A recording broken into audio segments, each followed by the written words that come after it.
आई लो बहुत जड़ी बूटी वाला शिव चर्चा बा। जही शिव चर्चा में चल जाई, शिव गुरु के मंत्र ले ली, उहे हमेशा सुख में रही। कितनो दुख रही तब वो सुख लागी। आई लो वही पर बहुत बढ़िया बाटे, जरूर सुनम लो। हर हर महादेव। मैया भवानी की, हमारे सनातन धर्म की, हमारे सभी देवी देवता के चरणों में कोटि कोटि प्रणाम हो। सभी गुरु भाई बहनों के चरणों में कोटि कोटि प्रणाम हो। हमारा प्रणाम स्वीकार करे, जो गलती हो माफ़ करें।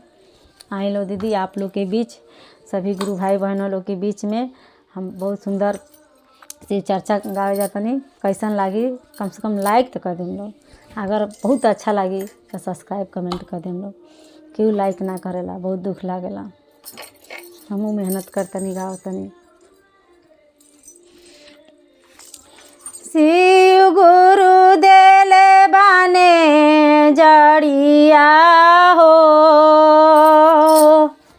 शिव गुरु देले बाने जड़िया हो, जड़िया पीस के पिया द।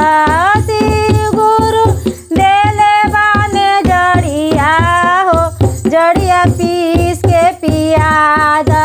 शिव गुरु देले बाने जड़िया हो, जड़िया पीस के पिया द।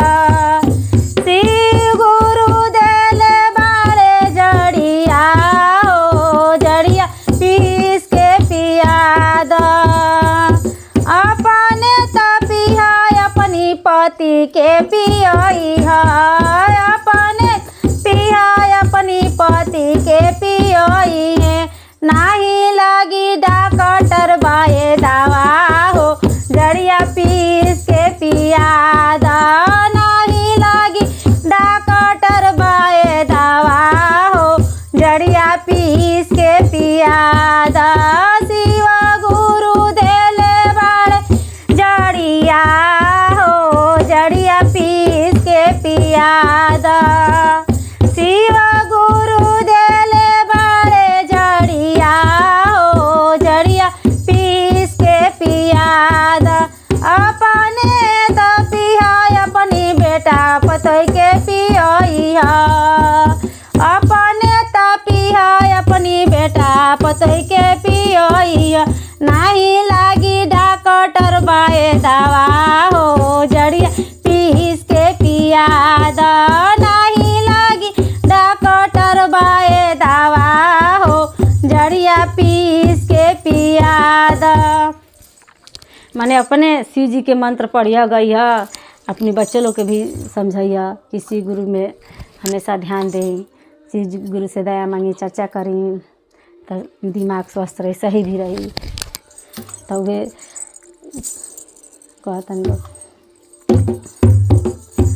शिव गुरु देले बाड़े जड़िया हो, जड़िया पीस के पिया द। शिव गुरु देले बाड़े जड़िया हो, जड़िया पीस के पिया द।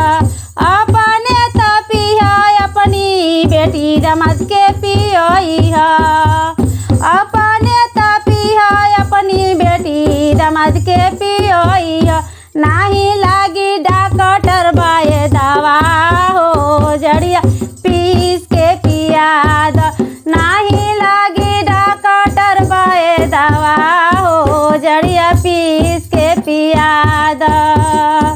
शिव गुरु देले बाड़े जड़िया हो, जड़िया पीस के पिया द।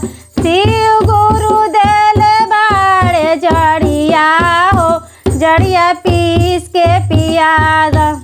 आप लोग हमारे गीत गाए लो, चैनल पर गाए लो या कहीं भी गाए लो। अगर अच्छा लगे तो दिल खोल के गाए लो। अपने तो पिहा अपनी नाती नतनी के पियई है, अपने तो पिहा अपनी नाती नतनी के पियई है।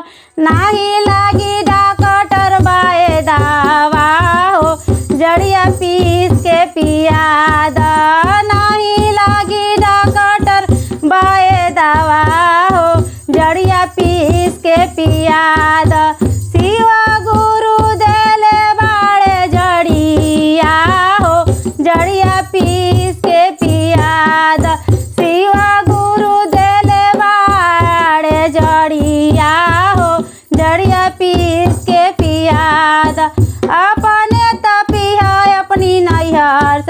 के पियइहा।